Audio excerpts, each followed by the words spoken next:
हिमाचल प्रदेश के ऊना जिले में सौर ऊर्जा संयंत्र के पास डंगे के निर्माण को लेकर विवाद खड़ा हो गया है। जी आपको बता दें, भाजपा विधायक सतपाल सत्ती ने स्थल का निरीक्षण कर प्रशासन के पानी निकासी की ऊंची व्यवस्था करने की मांग कही है।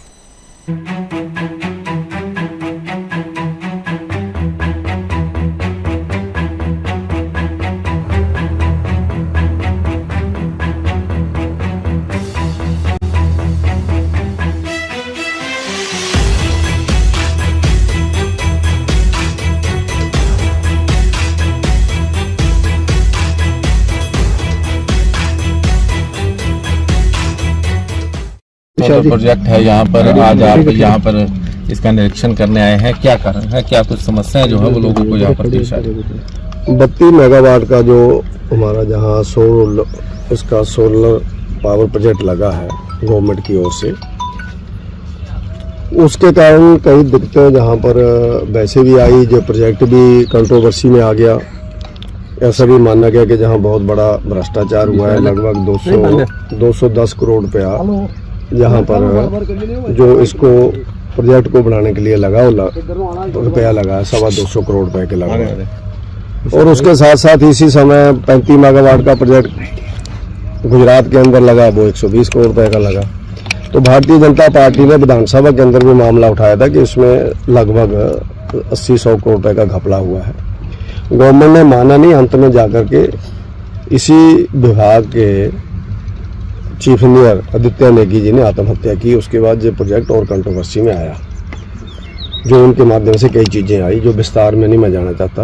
विधानसभा के अंदर डिस्कशन हुई, जहाँ के डायरेक्टर पद से हटाए गए देशराज जी और सेक्रेटरी हटाए गए मीणा जी, और उसके बाद फिर उनको लगाया गया अलग अलग डिपार्टमेंटों के अंदर। लेकिन कोई बृहद इंक्वायरी गवर्नमेंट ने नहीं की, क्योंकि ये प्रोजेक्ट हपड़ा दपड़ी में 7 महीने में 225 करोड़ रुपया खर्च करके जमीन के ऊपर ही लगा दिया। आप सामने देख सकते हैं। इसके साथ एक इंडियन कॉर्पोरेशन का डिपो है, टर्मिनल है। अब उन्होंने टर्मिनल बनाया, उनका भी 507 करोड़ रुपया लगा।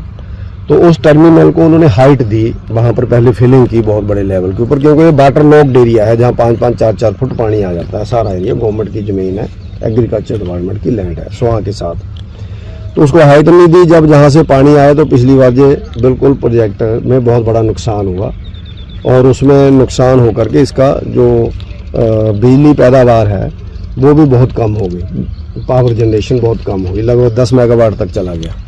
आजकल कितना चल रहा है वो डिपार्टमेंट वाले बता सकते हैं। तो इन्होंने एक किया कि अब एक नया डंगा इसके किनारे किनारे लगा दिया है।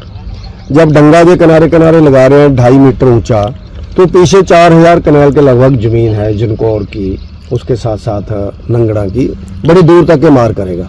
क्योंकि इसके सामने स्वां है, स्वां चैनलाइजेशन हुआ है, उसके अंदर पूरी नहीं है इस एरिया में ताकि पानी बाहर निकल जाए। तो जहाँ 4-4, 5-5 मीटर पानी चढ़ जाता है हर बार। आप सामने देख रहे हैं कि पहले भी उन्होंने डंगा को 1-1.5 मीटर लगाया, इसके ऊपर से पानी पहली बार निकल गया, जो इस प्रोजेक्ट को टोटल क्रॉस कर गया, तो इनका नुकसान हुआ।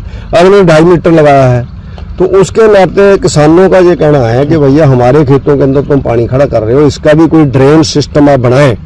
उस ड्रेन सिस्टम को इंडियन ऑयल के साथ बातचीत करके जो उनकी पुली है वहाँ डालें, और इधर जो स्वां चैनलाइजेशन हुआ है, जो लेफ्ट बैंक है, इस लेफ्ट बैंक के अंदर भी पुलियाँ बना दी जाए ताकि हम लोग पानी जो है उधर को निकल जाए और खेतों के अंदर थोड़ी देर आए और उसके बाद चला जाए।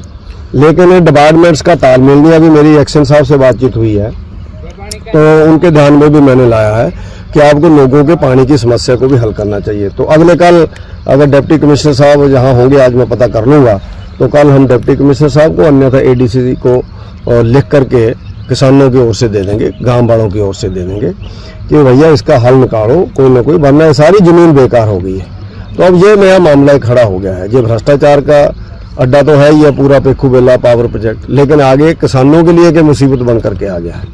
पूरी बृहद योजना नहीं इसकी बनी, डीपीआर, डिटेल डीपीआर नहीं बनी कि आगे और हम लोग क्या कर सकते हैं। तो इसलिए हम लोग देखने आए थे। तो आज हम लोग देख रहे हैं कि किसानों की जो चिंता बिल्कुल जायज़ है। किसानों को दिक्कत आएगी जहाँ पर खेत बिल्कुल पानी में डूब जाएंगे।